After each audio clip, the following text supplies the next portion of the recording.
Hello, Reformers, and welcome back to Knights of the Fallen Empire Jedi Knight Edition. Now, when we left off, we had just constructed our new lightsaber, and I believe it is here. There it is. That is insane. Look at the increased damage and everything. Ah, yes, it's just fantastic. Of course, the only unfortunate thing about it is that it doesn't have a color crystal right now. I will be doing that, but it just looks so cool with the golden color, in my opinion. So we're going to be at least using that for the time being. I feel like it's just way too cool to change right now. Probably going to change it in the next few episodes, but still, that is, I think that's just really, really nice anyway. So, we're going to be fighting these young cave Jogorans now, because, well, reasons.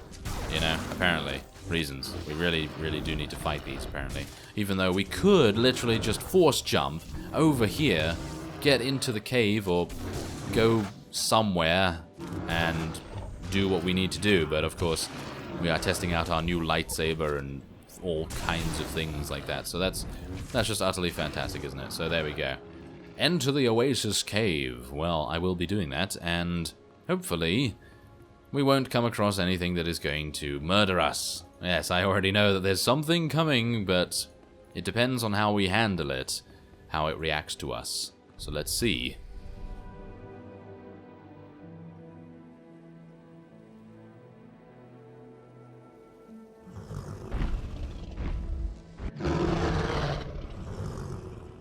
You killed her children. She will devour you as revenge. What hope do you have to escape such raw fury? Escape isn't always possible. If you accept that death has power over you, it stops being your enemy and becomes an ally. When that happens, you don't have to fight.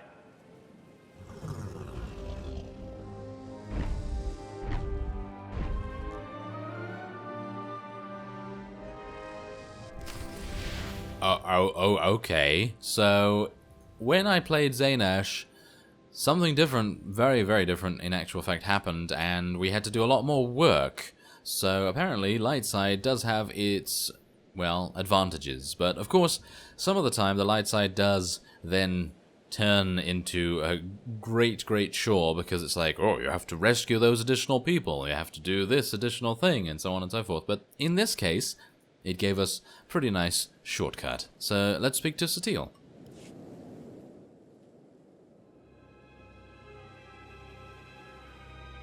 You created peace from a violent confrontation.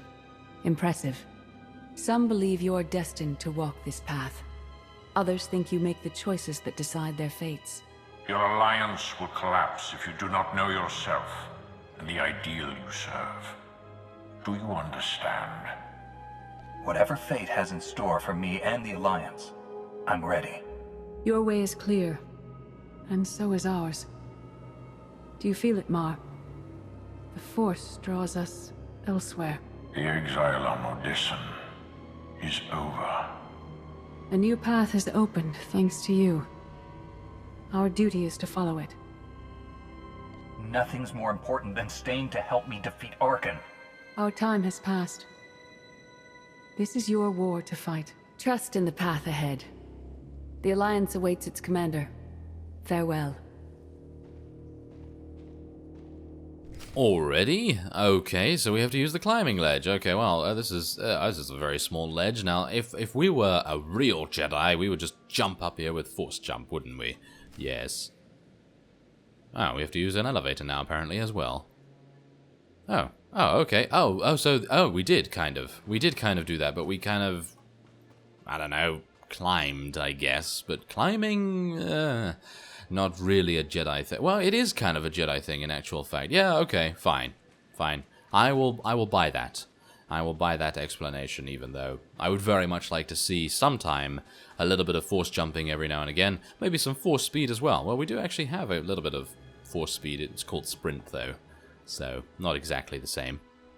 Alright, so we're back on the base on Odessen, and all we have left to do is use the War Room console to check in with Lana, who is apparently down here.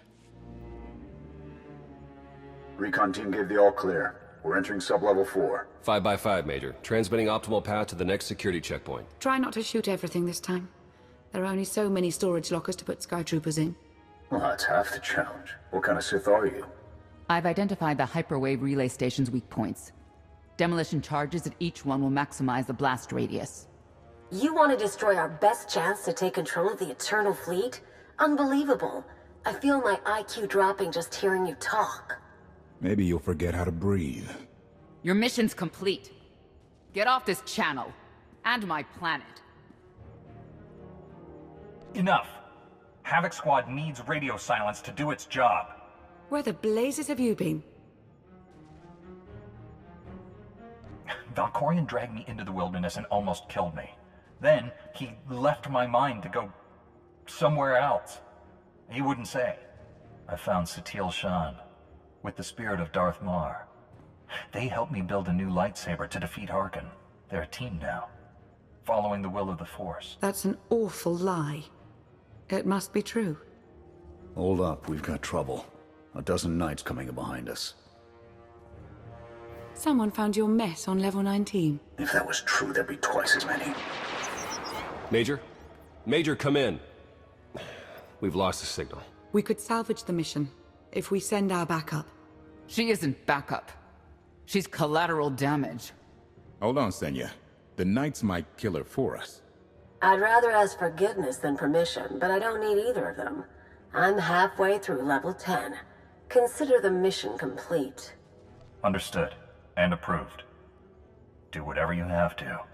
Always do. Oh, look. Things to shoot. Be seeing you.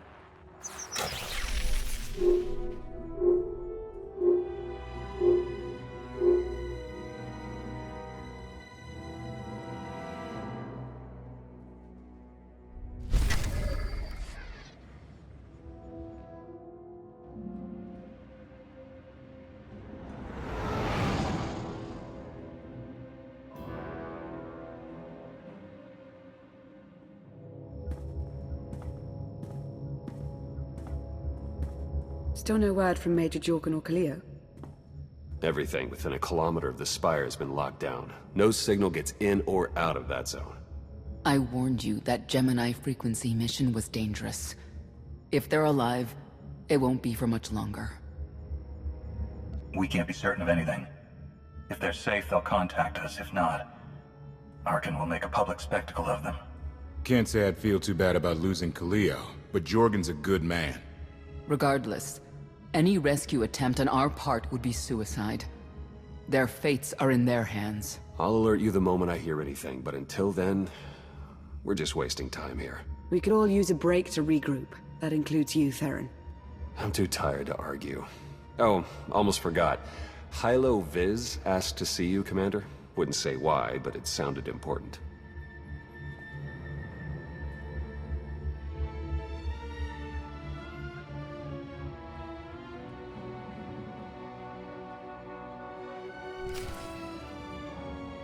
And there it is, the beginning of Profit and Plunder, Chapter 13. So let's see here. I'm going to be taking tanking gear, and we'll take a look at that later on. Now, I actually think that Kaleo is a really good character because, I mean, even though, yeah, okay, she's an anarchist and she kind of disregards basically anyone's life, she does get the job done, and that is, in my opinion, a very worthwhile skill to have. So I'm not entirely sure why they always honored her for that.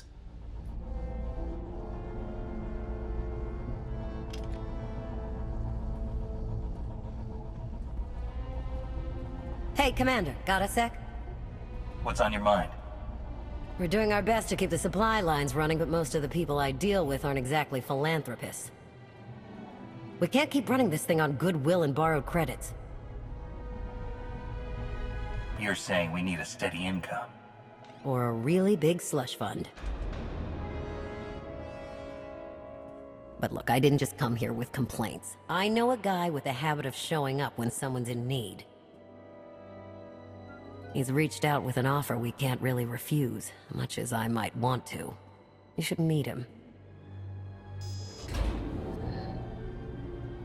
Make the arrangements. I'll at least hear what he's offering. Well, he's already here, and it's probably best not to leave him to his own devices. Come on.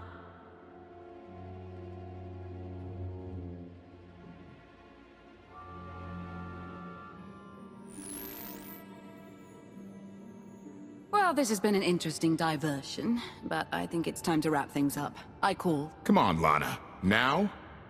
I fold. So soon? Must be quite a hand. Let's see it.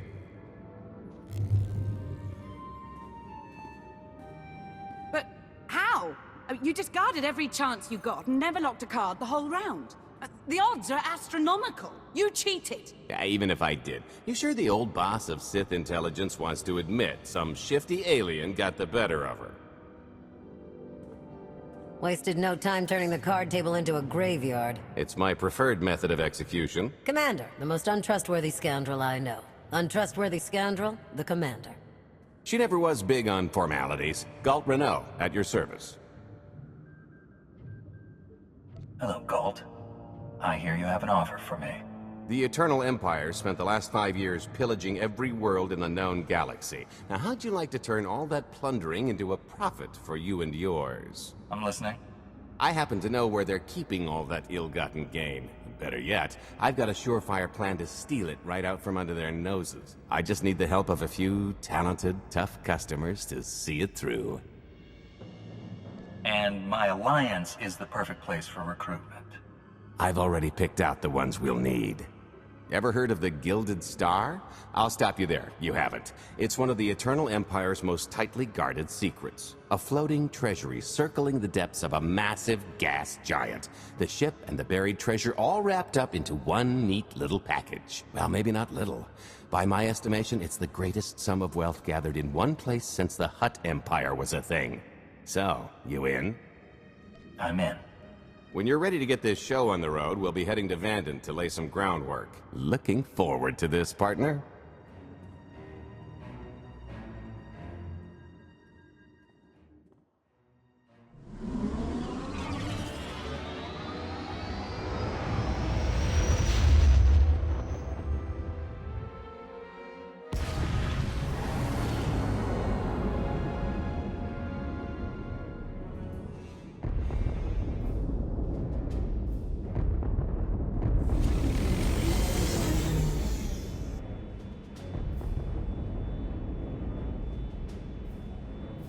There she is, Vanden. Mind the ledges when you're walking around unless you fancy a death by scenic view. You haven't mentioned why we're here. Giant barge, full of money. Is this ringing any bells? It's out there somewhere, swimming below sight and scan range. Something about the magnetism here plays havoc with sensors and cheap fillings. Bottom line is, we'll never find the Gilded Star out there, which is all the more reason to get our preparations underway.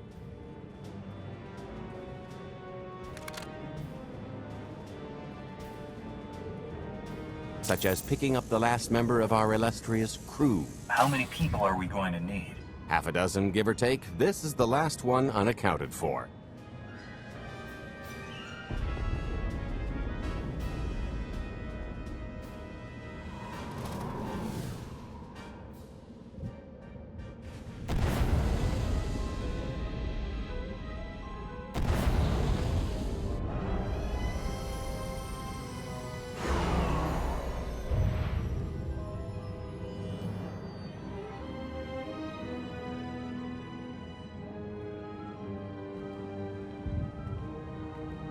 You should be in a warehouse not far from the dockyards. I'll point out the place when I see it.